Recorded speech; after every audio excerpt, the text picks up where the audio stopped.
Okay, today we're going over reactions to the New Deal. A couple of the reactions to the New Deal. Now, like we went over in the previous video, some of the New Deal programs were considered unconstitutional.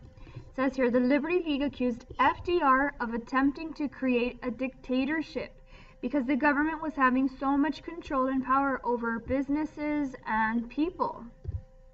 Dr. Francis Townsend felt FDR did not do enough, so it's going to be mixed reactions. It says Huey Long, governor of Louisiana, promised to give each family $5,000, but was assassinated before he went up against FDR for president. Father Coughlin was a violent anti-Semitic, and he gave radio addresses to millions calling for the nationalization of banks. So you are going to have different kinds of reactions to the New Deal. Now, the Supreme Court in the New Deal, like I said, there are a couple of programs that were considered unconstitutional. So how did that happen?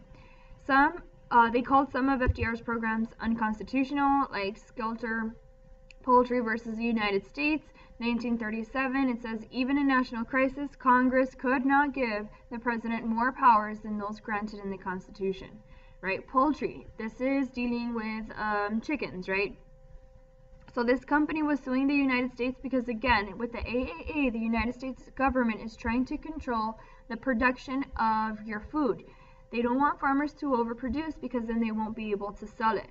So they try to control it. However, it is against the law, right? You can't do that.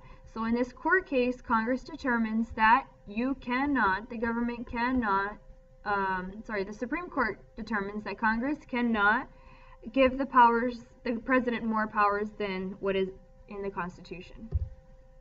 And then FDR is accused of the court packing scheme. They make a new law to appoint new Supreme Court justices.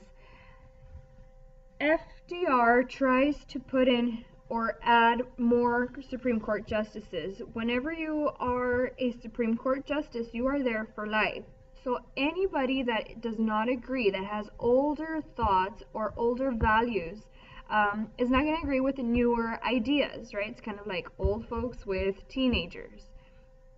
So a lot of the Supreme Court justices were older, and what he wanted to do was to bring in his own people. So any law that he created would be for him, not against him like these Supreme Court justices were doing. So that is known as his court packing scheme. He was trying to pack up the Supreme Court with new justices. He was trying to add new justices for every Supreme Court justice that was over the age of 80. Now the impact, the power of the federal government increased, right? They believed that it was the government's job to take the United States out of the Depression and to make sure that the economy ran smoothly, right? That's the impact of the Great Depression and New Deal. If you have any questions, you let me know.